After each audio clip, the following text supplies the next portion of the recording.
നമസ്കാരം ഫ്രണ്ട്സ്. അപ്പോൾ ഞാനിപ്പോൾ ഉള്ളത് നമ്മുടെ കോയമ്പത്തൂരുള്ള ആദിയോഗി പ്രതിമയ്ക്ക് മുമ്പിലാണ്. 2017 നമ്മുടെ പ്രധാനമന്ത്രി നരേന്ദ്രമോദി ഈ ആദിയോഗിയുടെ അർദ്ധകായ പ്രതിമ നമ്മൾക്കായി തുറന്നു തന്നത്. 112 അടിയാണ് ഇതിൻ്റെ ഉയരം. ഒരു മനുഷ്യ ശരീരത്തിലെ 112 ചക്രങ്ങളെ സൂചിപ്പിക്കുന്നതാണ് ആ ഒരു 112 എന്ന് പറയുന്ന ആ ഒരു സംഖ്യ. ആദിയോഗിയുടെ ഈ അർദ്ധകായ പ്രതിമ മുഴുവനായും പണികഴിപ്പിച്ചിരിക്കുന്നത് സ്റ്റീലിലാണ്. നമ്മളിപ്പോൾ കണ്ടുകൊണ്ടിരിക്കുന്ന ഈ ഒരു സ്ഥലത്താണ് എല്ലാ ദിവസവും 7 മണിക്ക് ലേസർ ഷോ അല്ലെങ്കിൽ ലൈറ്റ് ഷോ നടക്കുന്നത്. 7:10 തുടങ്ങി 7:40 വരെയാണ് ഇവിടെ ലൈറ്റ് ഷോ നടക്കുന്നത്. സുഹൃത്തുക്കളെ, ഈ ഒരു ആദിയോഗി പ്രതിമയ്ക്ക് 3 വശത്തും വെള്ളിയാങ്കിരി മലകളാണ്. അതുകൊണ്ട് തന്നെ ഈ ഒരു പ്രദേശം മുഴുവനായും ഒരു വർഷത്തിലുടനീളം ഒരു പ്രത്യേക ക്ലൈമറ്റിലാണ് എപ്പോഴും കാണപ്പെടാറ്.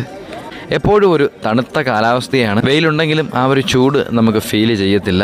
ലോകത്തിലെ തന്നെ ഏറ്റവും ഉയരം കൂടിയ അർദ്ധകായ ശിവപ്രതിമകളിൽ ഒന്നായ ഇതിന് ഗിന്നസ് വേൾഡ് റെക്കോർഡ് ഉള്ളതാണ്.